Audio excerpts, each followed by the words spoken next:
for setting up with that question. My check will be in the mail. Yes, it will be in the mail. That is correct. In lieu of check, if you would just continue the spiritual leadership and spirituality that is of a greater riches than any dollar amount. Your place in the world. I'll tear the check up. Your place in the world to come is solidified. Your place in the world to come is solidified. I don't know. Look at all these fabulous. We're kind of like everybody's in a different location since the last time I've seen you, it seems like.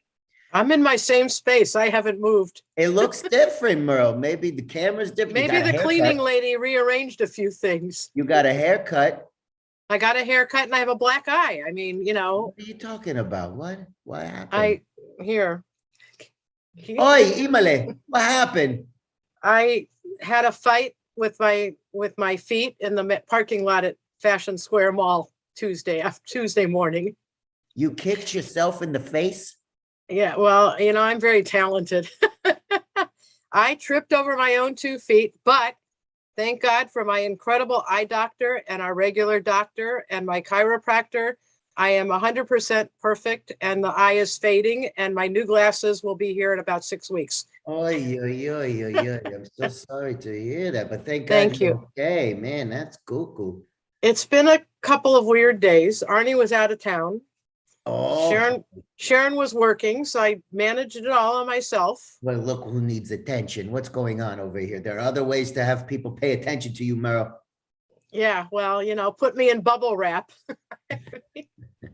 Well, I'm glad. But I will be in LA next weekend with or without black eye. Are you are you coming for We're coming for the camp thing. I'm coming for the camp thing with a dear friend.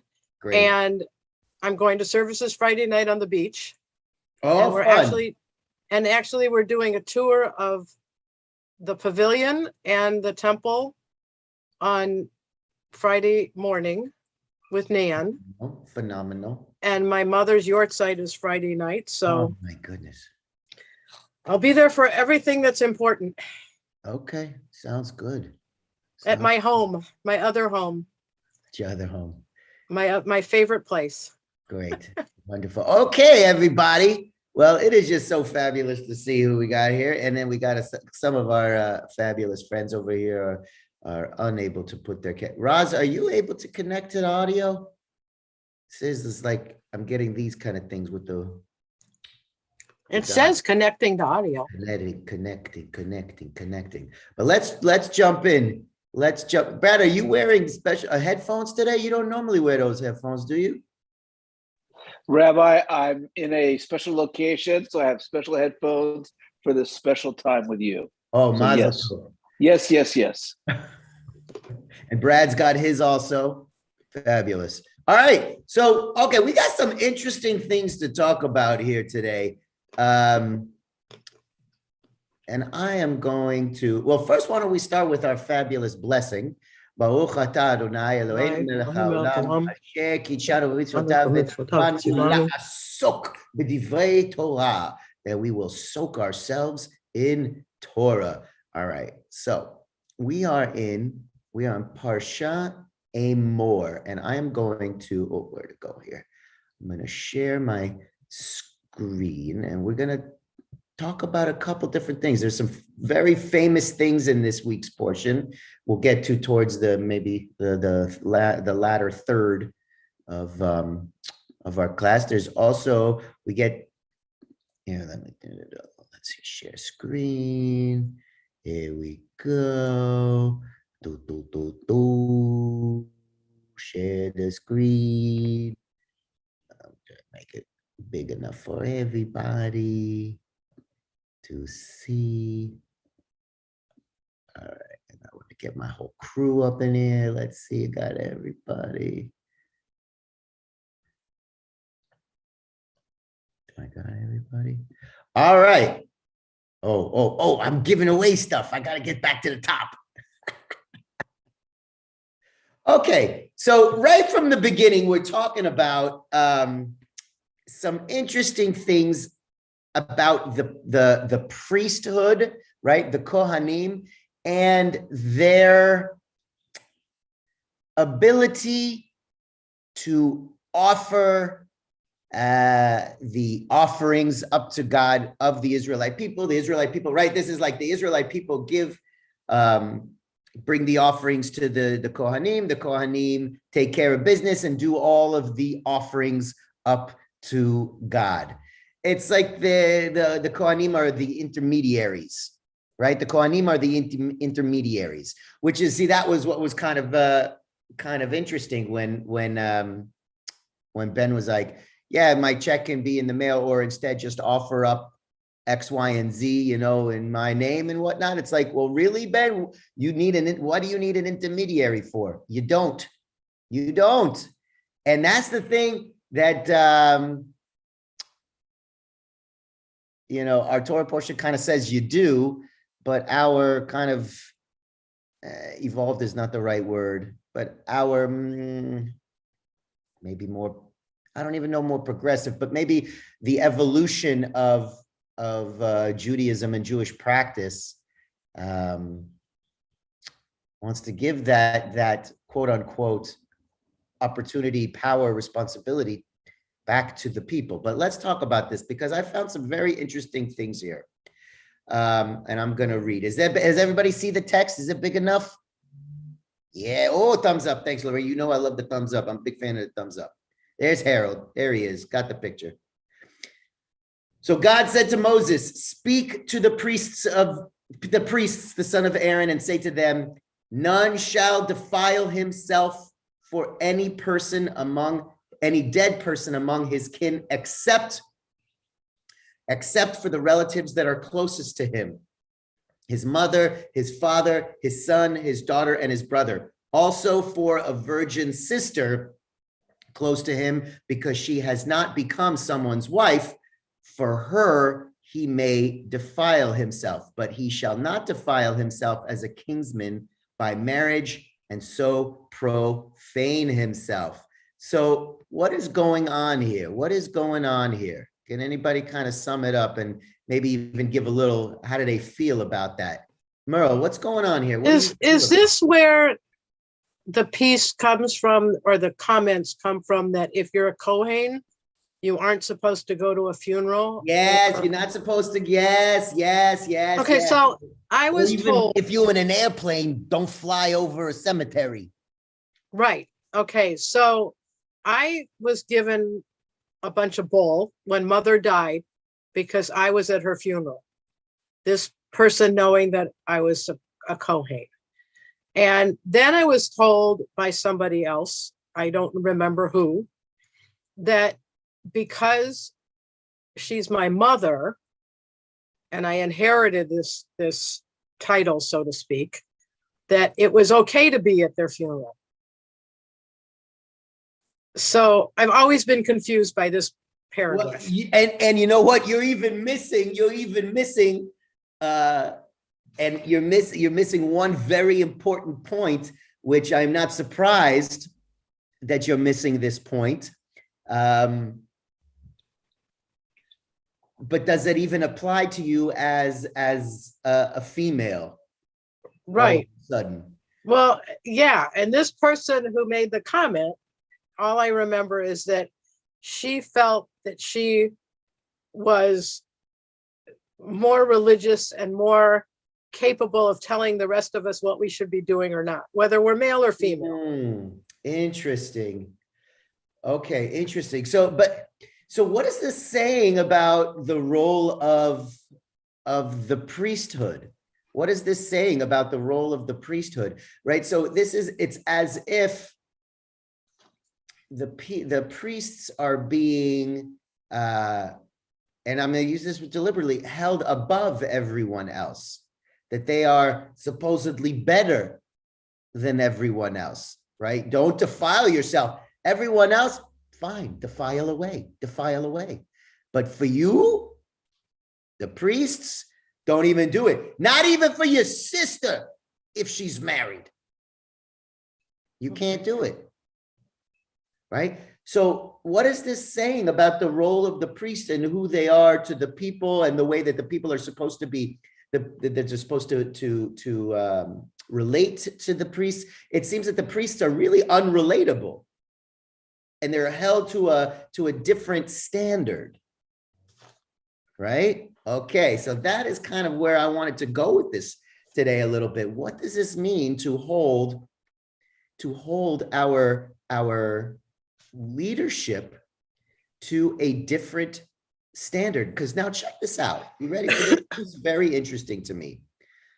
The priests themselves, they shall not shave smooth any parts of their head or cut the side growths of their beards or make gashes in their flesh. They shall be holy to their God and not profane the name of their God, for they offer God's offerings by fire, the food of their God, and so must be holy. And so must be holy. And then I'm going to jump ahead. We're going to go back a couple of verses, but I wanted to add this one, which is fascinating too, in connection to it. He shall not go outside the sanctuary and profane the sanctuary of his God, for upon him is the distinction of the anointing oil of his God, mine, Adonai's.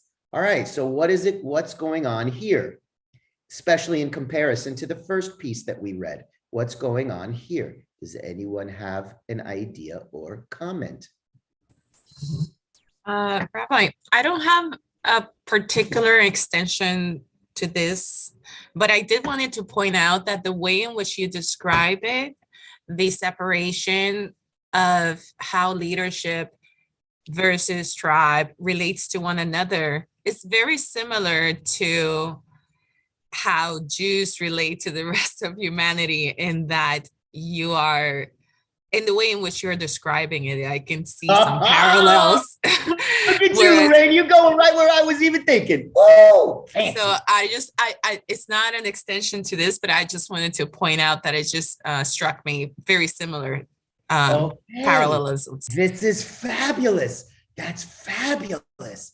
Okay, we'll get to that point in a little bit, but that was fabulous. Brad, is that a hand or are you just covering up? No, it's a hand. We are back. We are still in the holiness code, are we not? Yes. And you know, here whereas we didn't have it in the first paragraph, here we're definitely reminded that the reason for these rules is to be holy. And it seems somehow to be relating to the fact that the priests are offering by fire, and somehow the fact that they may shave their heads or cut their beards or gnash their flesh may make them unholy for this offering by fire action. But what does that say about other people? I see what you're saying. So other people can do that stuff. They could cut their hair, whatever they want. Right. Because they're not actually involved in the offering itself. In the sacrifice itself. Exactly. So it's not elevating one group over another group. It's simply an aspect of their role in the sacrifice. Oh, beautiful. That they must. This is how they have to remain pure for sacrificial purposes. Okay, this is fascinating. So let's go back to Lorraine's comment.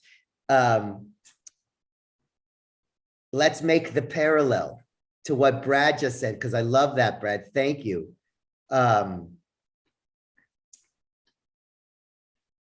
It's like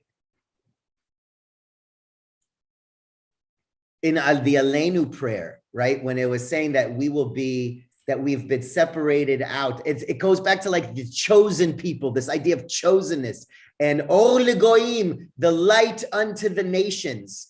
And when we say, chosenness, oftentimes that is used as an excuse by outsiders and insiders.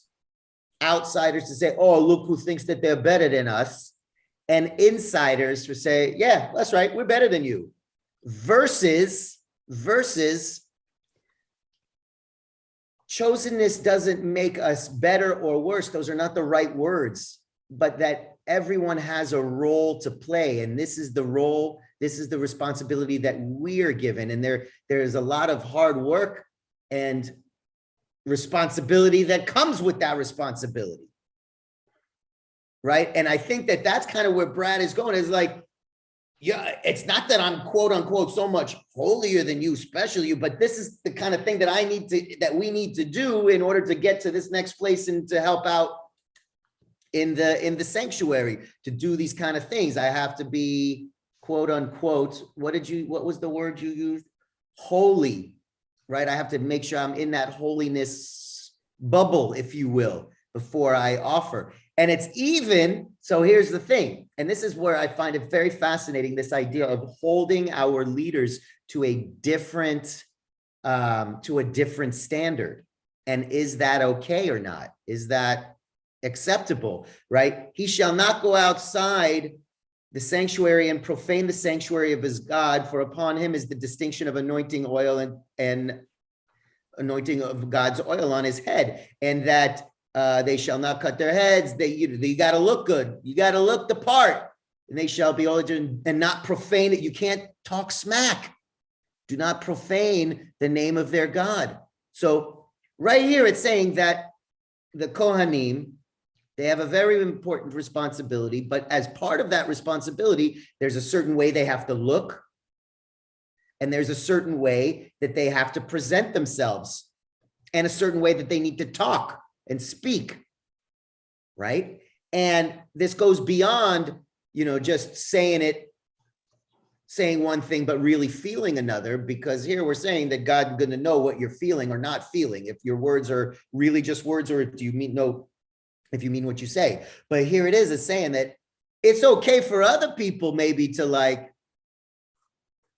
profane, I don't know, you're not supposed to, but there's like less of a consequence. Do we think that is fair?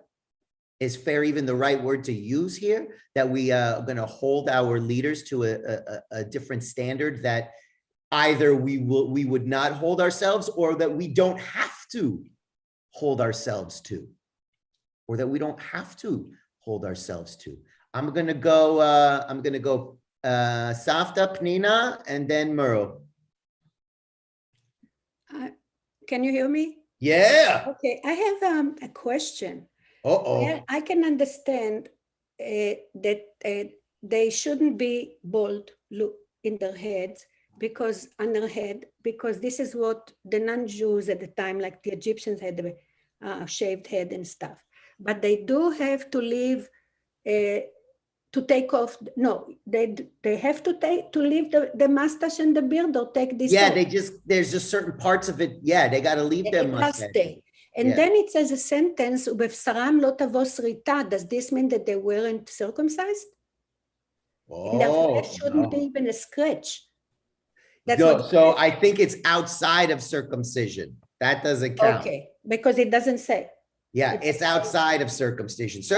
Because that's the welcome in the beginning when they're a kid. It's anything other than that. Okay, it's so like, what does it mean by there shouldn't be a srita? Srita is a scratch. Yes, so no like piercings, like a wound, like a fresh wound. Is that it? Like a fresh? It's that too. It's fresh wounds, but it's also piercings, no tattoos, no. Got it. Okay. Right? Okay. It's like, hey, check this, like in Israel, when you go to the army, they do like a profile on you, and that you can get, there's a certain percentage of like physical, mental, got it. Okay, educational, right? But check this out. So the highest that a female can get on physical things, on like anything wrong with your bones, did you break something, you're gonna cuts or scars, is 100. The highest number that a Jewish male can get is 97. Got it. Okay. Because that 3% is the, Yeah. I know what you mean. Yeah. Let's not talk about that. I don't want to go there any further. That's enough. Okay. So let's get back to that question then. What do we think about holding our leaders to a different standard than maybe we are either required to be held to or just personally hold ourselves to? How do we feel about that distinction? Lorraine, is that a hand or are you scratching? Scratching. Merle, go. So I'm thinking, and this goes along with what everyone said, that there are rules for this appearance of what you can or can't do with your body. And that I do think that we hold our leaders to a higher standard. But the reason why is because they're supposed to be setting an example for us on how we should be living. Yeah. And how we should conduct ourselves. Yeah, theoretically, yeah. I mean, and it's not even just the physical. It's like, the talking smack and, the language that you use and the way that you act outside of the sanctuary and like, oh, did you see it? But, right, but how often do we see that, those who are supposed to be our leaders or whatnot, that they get off on being called out on their actions versus others of us who may not have the means or the celebrity to get got scot-free off of certain actions and whatnot. So I mean, we see that, and do we really do that? But then it's also being called out. Like once I was after services once, I'm going to tell you, after services once on a Saturday in the afternoon, I went and played tennis. I played tennis, and there were some congregants there. They're like, Rabbi Eshel, what are you doing here Shabbat? You can't be playing tennis. So, well, I can play tennis. I can hit the ball back and forth. And if you're so worried about it, what are you doing here? They're like, oh, well, it's like, but is it the same? I don't know. Brad, what do you got for me? Well, I don't think I think a higher standard is the wrong term. I think it's a different standard, and I think it's perfectly appropriate to hold our religious leaders to a different standard because that's a function of their job. So, and what I want to get at here is that much like Aristotle in his writings about virtue, the way you learn virtue is to practice it. It's in the practice that you acquire virtue. And these are all throughout the Holiness Code. We're just given a series of practices. It's a roadmap to virtue. And this is one for the priests. Beautiful. So virtue, a roadmap, it's one for the priests. And then we get this one. Speak to Aaron and say, no man of your offspring throughout the ages who has a defect shall be qualified to offer the food of his God. No one at all who has a defect shall be qualified. No man who is blind or lame or has a limb too short or too long. No man who has a broken leg or a broken arm, or who is a hunchback or a dwarf, or who has a growth in his eye, or who has a boil scar or scurvy or crushed business. No man among the offspring of Aaron the priests who has a defect shall be qualified to offer God's offerings by fire. Having a defect, he shall not be qualified to offer the food of his God. So that is out of anybody's control. So you are born into this priesthood, but now out of your control, you can't. I'm going to practice virtue. I'm going to practice, not talking smack. I'm going to practice being a good representative outside of these halls, outside of these walls. I'm not going to cut my hair or my beard. Sorry, dude, one of your arms is longer than the other. Doesn't matter. That's not your fault, but you're not going to get to practice. So how do we feel about that then? If we said that, you know, being held to a standard, different standard, and it's about the way that we work with those virtues, this is already it's like it's causing a problem where you had nothing to do with it. So what are we saying about the role of the priest then? Pnina, and then Miriam. You're muted. There you go. Okay, I have a question. Opa! That all this, that they shouldn't be blind or partially blind, or they shouldn't be limping, or they shouldn't be with broken or not seeing clear. Do you think it has to do because of what happened with the fire before? That the two sons of Aaron got killed with a strange fire that they couldn't explain. So that's why they say, shave this, don't shave this. Or But that wasn't about their appearance. Oil on. That wasn't about their appearance. That was all about their rogue, like, oh, let's just throw this together and see what happens. It had nothing to do with their physical. No, I'm thinking. If it was about that, I mean, yeah, it's a good question. If it was about that, maybe it would be about like, if you're going to do it, only do like a bissel this, a bissel that, put like a cup of this incense, put a half a cup of this, but not about like, sorry, dude, this is the way you were born. One of your hands is a little smaller than the other. Yeah, this I can understand. Is that right? Why the physical ableness that are in question here? Right, the physical ableness has nothing to do with somebody's inner virtue. Right, this is a question in my mind. Okay. This is what's being held up. So Brad, I'm going to throw it back to you. What do you think about this qualification here? Brad, you still with us? Yeah. Well, I was just going back to Kiddushim and the very beginning of the holiness code. Okay. Where it says, you shall be holy, for I, the Lord your God, am holy. Correct. Okay.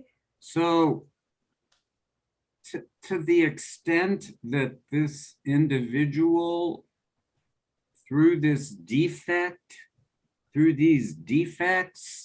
is not in God's image, is that why he's denied? I don't right? know. Does it go back to this beginning statement in no, the but that beginning statement, Brad, at least in my interpretation, actually has to do with what you said at first. Why? Because first of all, when we look at Kiddushim Tihiyu, Ki Kadosh Ani Adonai Elohechem, Kiddushim Tihiyu, right? It's in the plural. It doesn't say, Kiddushim, Kadosh.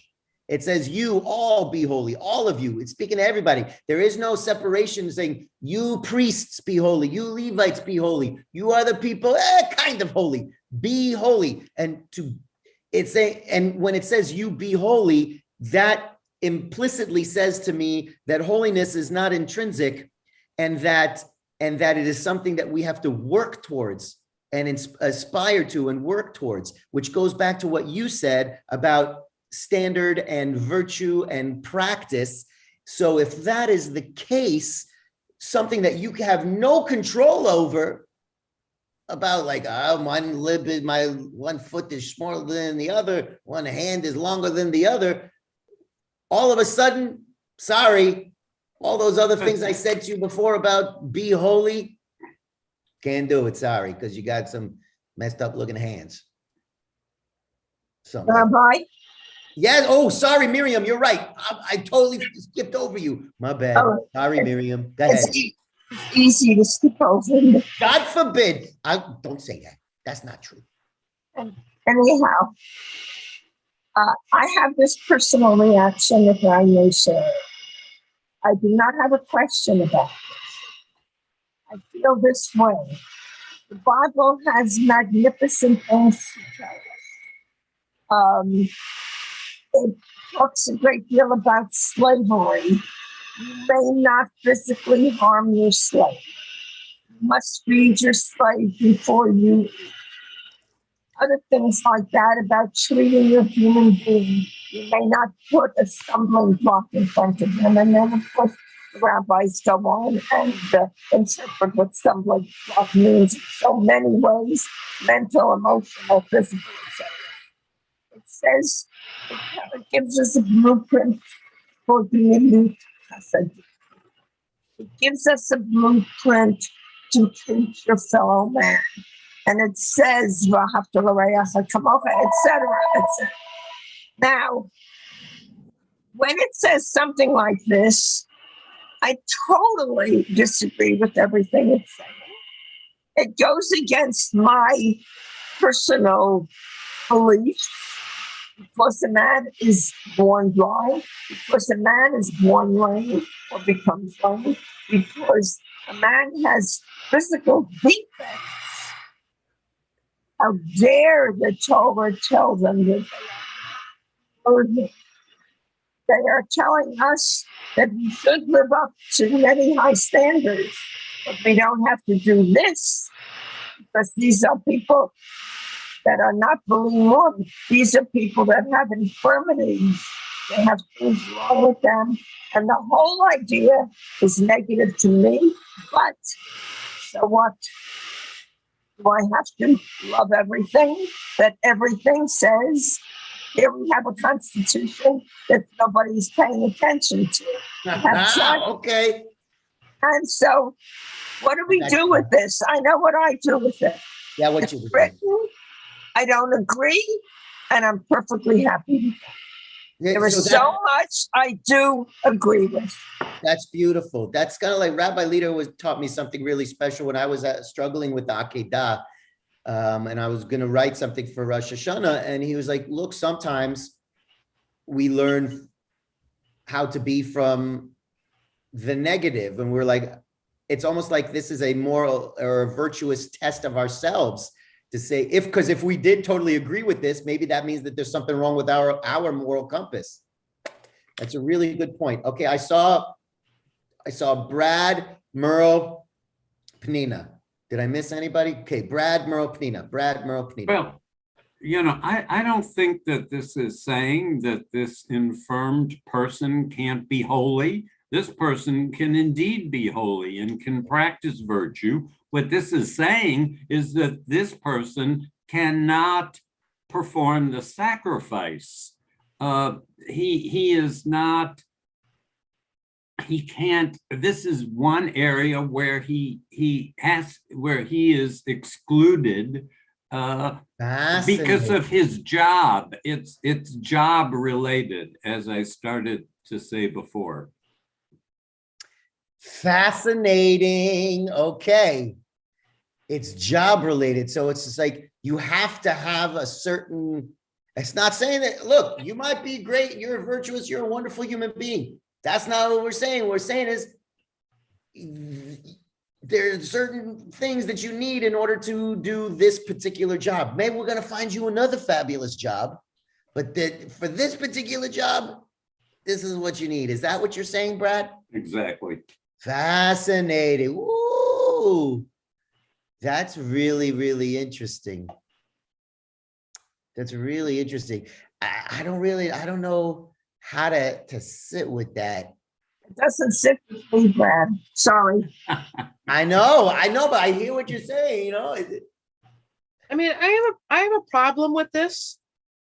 With if you're born with some sort of imperfection but nobody knows it and you're still a really good person, that to me saying they can't do this because of the job is saying that you're prejudiced or you have some sort of a bias against this person's whatever their imperfection might be.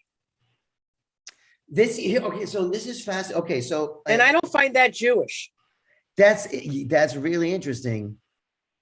Okay, so like 10 years ago, when we were working at camp, one of the educators I was working with, she hurt her knee and was in this brace, this long brace. And camp, we didn't have a golf cart for her.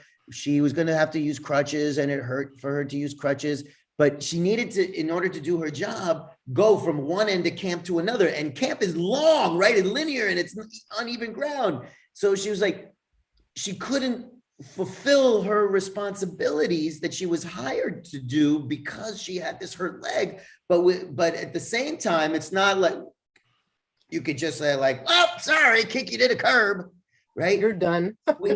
So what we had to do was figure out a new role for her, it didn't really go so smoothly. It was a lot of bumps and bruises.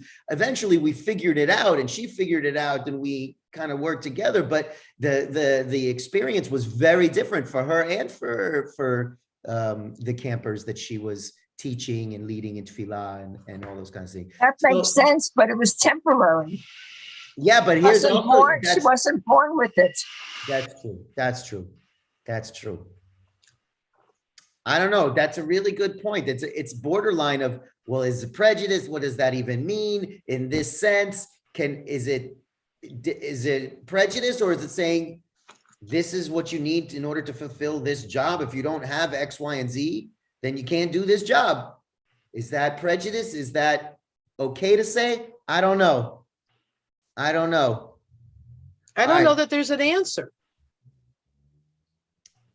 All right, we're gonna move on from this idea unless anybody wants the final word on this idea. We got some. Oh yeah, I didn't even look. The time is crazy. We for sure have to move. So all right, now in this Torah portion, look at this one. What it's got? It's got the fixed times. So often, like the kids ask me, like, why don't we celebrate Passover during the time that we read about the Passover story in the Torah? Right? We don't celebrate Passover during the time that we read about Passover in the Torah. They're like, why? And I was like, well, because there's a part that says, here's when you're supposed to celebrate Passover. Right? It's just like, it's not really a great story answer. Like, oh, because of then this. No, it's because it says so right here. Right. So we're gonna quickly go through this stuff just because there's some more kind of juicy things that happen a little bit later. So I'll just read real quick. So this was like the fixed times. Talks about the fixed time here, specifically Shabbat. Adonai spoke to Moses saying, speak to the Israelite people and say to them, these are my fixed times, the fixed times of Adonai, which you shall proclaim as sacred occasions. On 6 days, work may be done, but on the 7th day, there shall be a Sabbath of complete rest, a sacred occasion. You shall not do work. It shall be a Sabbath of Adonai throughout your settlements. All right, so that's Shabbat. I'm just going to keep going here. Now, check out this one. In the first month, on the 14th day of the month at the twilight, there shall be a Passover offering. And on the 15th day of the month of Adonai, feast of unleavened bread. You shall eat unleavened bread for 7 days. Passover, there it is, but 7 days, right? Then what do we say in Israel? How many days do they celebrate? 7. How many do we celebrate? They celebrate 7 in Israel. How many do we celebrate in the diaspora outside of Israel? 8, unless you're like a very, very good Reform Jew, and then you'll only do 7 as well. Most Reform congregations only do 7 days. We at Wilshire Boulevard Temple have always done things a little bit differently than others. We do 8 days. The same thing with like 2 days of Rosh Hashanah.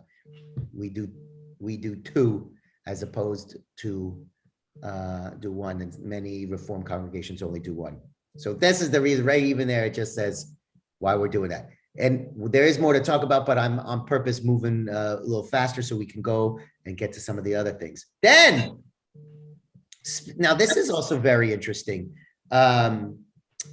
What did we say Rosh Hashanah is? What is Rosh Hashanah?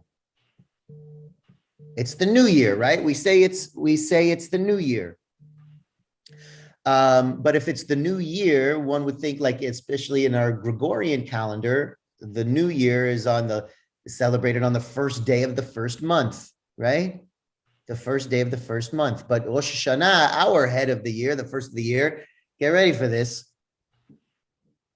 speak to the Israelite people thus, in the 7th month, on the 1st day of the month, you shall observe complete rest, a sacred occasion commemorated with loud blasts. What's that? The shofar.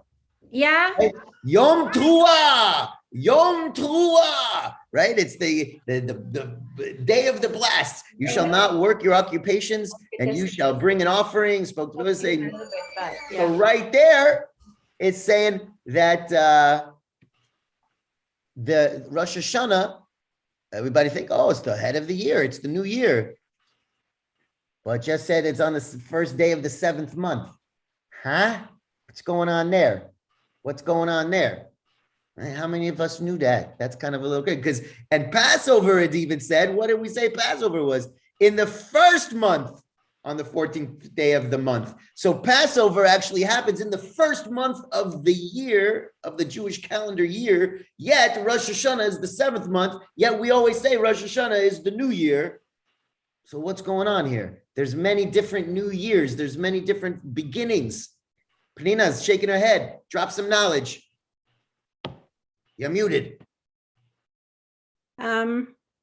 It happened because when they came back from Babylonia, they came back with the calendar that the Babylonian came up with, which because of it, we have the leap year that we add another month. They saw that there was a difference between the time that the sun goes, the earth rotates around the sun to the time that the days are counted by the moon and the nights. There is a difference of, I think, if I'm not mistaken, 11 hours. So they combine it that once in 4 years, we have an extra month. So this way, Passover always happens on Passover, and Rosh Hashanah always happens on Rosh Hashanah, and it's not what the biblical calendar is like. The biblical calendar starts from Pesach. Pesach, when they came out of Egypt, was the 1st month. So it's a different reality now in Israel. They're using actually the Babylonian calendar, and this is why we have the leap year to make up. This month makes the alignment between the time that the earth rotates around the sun to the time that we count days with the moon and whatever. So, but which is interesting that now we call it Rosh Hashanah. Right. But it's a Babylonian Rosh Hashanah actually. All right. It worked for us, so we adapted it, and we're using it all the time. And then we use it, and that's it. And then we have marked the 10th day of this 7th month in the Day of Atonement. And what's that? Yom Kippur. Right now we're on Yom Kippur. Now check this out. You shall bring, it shall be a sacred occasion. You shall practice self-denial, and you shall bring an offering by fire. Indeed, any person who does not practice self-denial throughout that day shall be cut off from kin. And whoever does any work throughout that day, I will cause that person to perish from among the people. Let's see what we come up with. What does this mean? Ready? I'm going to read this part again. Indeed, any person who does not practice self-denial on Yom Kippur, right? This day of days here. Indeed, any person who does not practice self-denial throughout that day shall be cut off from kin, and whoever does any work throughout that day, I will cause that person to perish from among the people. What is that talking about? Outside, let's try and go a little deeper than just the literal. Just to go beyond the literal. What does that mean? If you don't practice self-denial, if you don't practice Yom Kippur, and I like using that word practice, like Brad was saying about it takes work, and practice, virtue is practice. Indeed, any person who does not practice Yom Kippur throughout the day shall be cut off from kin, and whoever does any work, I will cause that person to perish from among the people. It doesn't just say perish, it just says perish from among. What does that even mean? To perish from among. Are you banished from your community? Okay, good. So what does that mean? Is that self-inflicted? Is that God inflicting it? Is a little combination of both? And if you don't, what does it mean to be cut off from kin? Well, kin is family. Yes. But in this case, would it mean not just family, but the community family. So this is very interesting. If we go back to, this is great. If we go back to the idea, like what Brad was saying, and which I loved so much, because I also look at it like Judaism is a verb. It's about practice. It's about always working towards something, like practicing medicine, right? It's something that we're working towards. It's something that's always evolving, and we can get better at it and better at it and better at it. It's something that we do. If we abstain from holidays, if we abstain from the practice, we are cutting ourselves off from our kin, meaning cutting ourselves off from the family that is rightfully ours. We are perish. It's like perish. I think it's saying the same thing when it says like cut off from your kin and perish from among your people. Those are just two different ways of saying the exact same thing. Sort of like in Matovu, it says Matovu Olecha Yaakov Mishkenotecha Yisrael. How wonderful are your tents, O Jacob, your dwelling places, O Israel. It's both words saying the same thing. I think this is also saying the same thing, being cut off.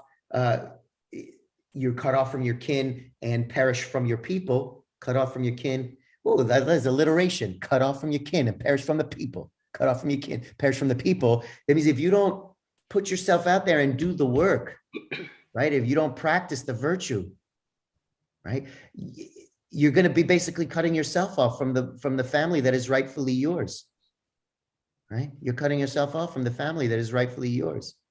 So that means that the opposite is also true. When you do these things, you are solidifying and strengthening your bond to the family that is rightfully yours, right?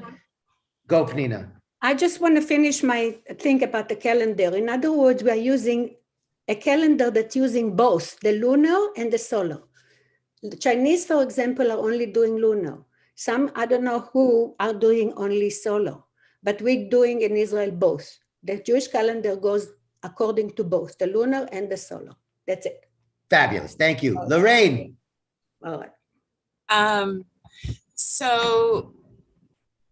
What I'm hearing is that being born Jewish is not enough. Correct. You remain Jewish throughout the ages, right? Like you're born Jewish, but not practicing will extricate that Jewishness from your identity or your condition. And I guess at some point, I guess then the follow-up question will be, at which point would that happen, right? Because, for example, would it be said that, let's say that you have Jewish ancestry that would have migrated to Cuba. Yeah. And after how many generations you stop being that your family stops practicing, you stop being a Jew, even if it shows up on your DNA test or ancestry.com, right? Yeah. So what are your thoughts on that? And how does that even work? I don't know. Well, I think that means that the opposite is also true. I think if one starts again, it's like you are reestablishing your ties. One reestablishes their ties. And I think even just the searching and the asking of the questions, that starts up the furnace again. That starts to stoke that flame that is still there, that maybe one didn't realize is there. But once you start uncovering things, that's like trying to nurture this flame and start to grow it, right?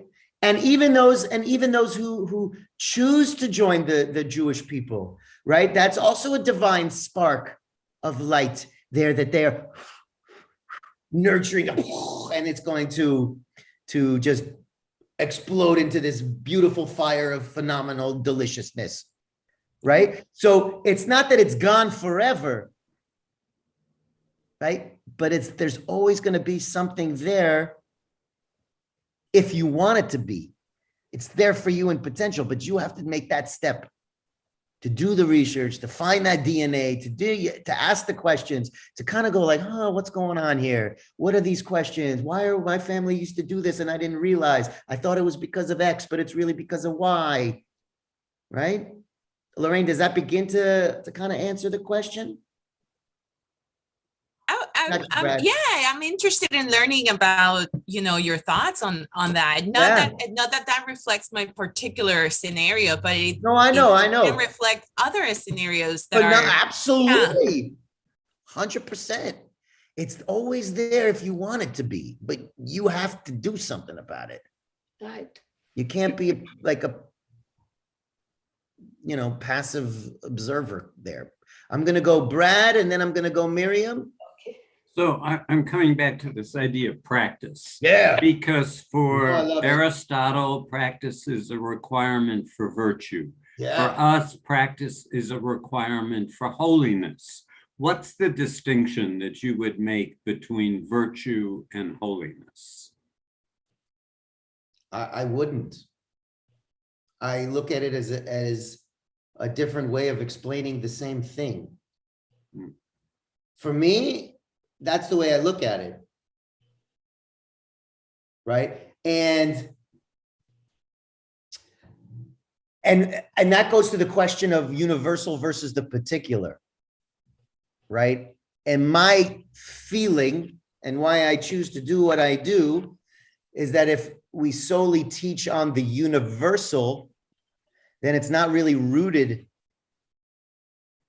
in as much as when we look at it in the particular, right? When we can look back at our tradition, holiness, Torah, these stories, and relate it to virtue, look at Pirkei Avot and the ethics and morals of our ancestors, right? Then it's really rooted in something from which to grow and teach. But when it's solely rooted in the universal, it's possible that it'll, continue from generation to generation, but I think it's more likely to continue from generation to generation when it's rooted in the particular, with the understanding that it is also related to the universal. I think I sort of started to answer your question. Rabbi. Who did I say? I said Miriam, then Merle. Yes. Rabbi, I love your answers, especially when you say, well, not sure. I love those answers because no one is sure. And I love Brad's questions because I don't think you have to make a distinction between the two. I think they relate to each other. But this is what I would like to say. Bring it. What you said was today was so crucially important to Judaism. What and how can we bring in more than one generation, generations who have not been brought up Jewishly, whose parents are Jewish, grandparents Jewish, they're Jewish, and if you ask them if they're Jewish, they say, yes, of course I am. I'm proud to be, but whose parents never gave them anything, not a Shabbat Friday night to remember, to pass on to their own children, not lighting the candles and the challah, which is a 10-minute ceremony, which would have been merciful and important and vitally a part of their own growing up, where the next generation is growing up without anything. How do you keep them Jewish? The rabbis can do it. You can do it, Rabbi. But how do they come to you in the first place?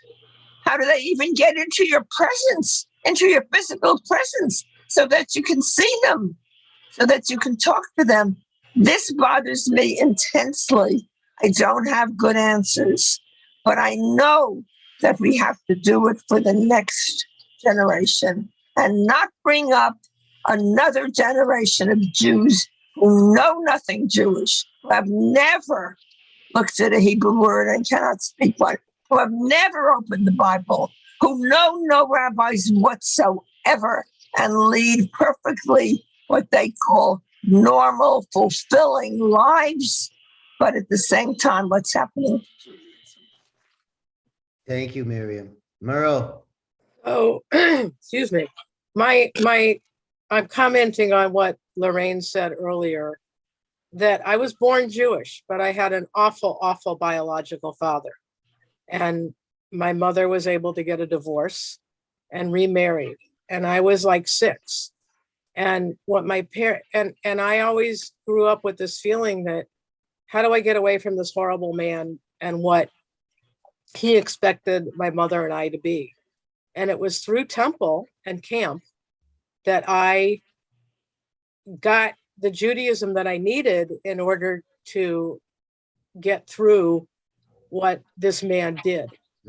And even I think it's been about, well, my mother's been gone 10 years. So right before that, he found us, he found me. And it was very difficult for me. And I found that I found even more Judaism in whatever way I could, because I needed to prove to myself that that this person's bad genes, for lack of better terminology, weren't going to make me weren't going to take away my Judaism. And in response to what Miriam just said, we have friends now whose kids have married, and now all of a sudden they haven't been belonged to a temple since their son or daughter's bar bat mitzvah. And all of a sudden they're saying, oh my God, they need to raise their children Jewish. Where do we go? What do we do? What do we do if we need a funeral? And all these things. And all I can do when I'm with them is shrug my shoulders, because I can't drag them into temple. I can't tell them their kids have to join a temple and get their kid educated and send them to camp so they have more Judaism. Instead, they're sending their kids to church preschools, and then they wonder why the kid has no clue anything about any of our holidays.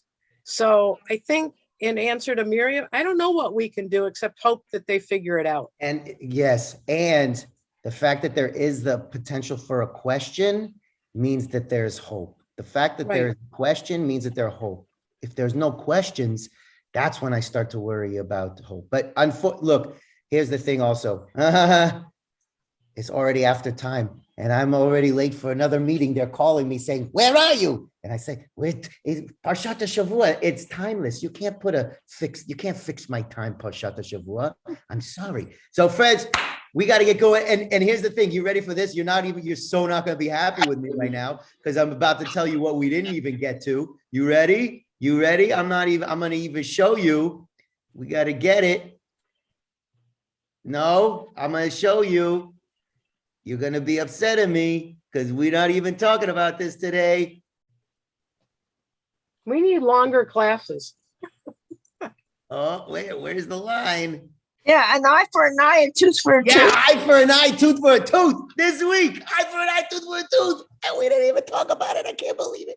All right, I got to go, everybody. Wonderful to see you. Thank you. Thank you.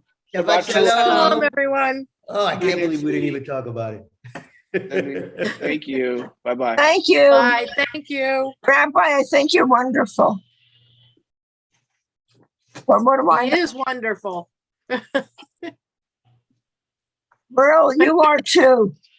Thank you. Panina, you're muted. We can't read Okay, lips. listen. Somebody asked a question on the last meeting that happened on Saturday morning. How long a person can wait not to pay somebody, and in order for it not to be called a robbery? And You have to pay him that nobody day. got the answer. But the answer is, if that person is still around there, I have the answers for them. There is an answer. There is a law.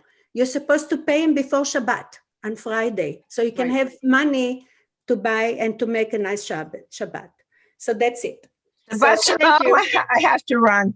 Have a nice Shabbat shalom. Shabbat shalom. Have a wonderful weekend.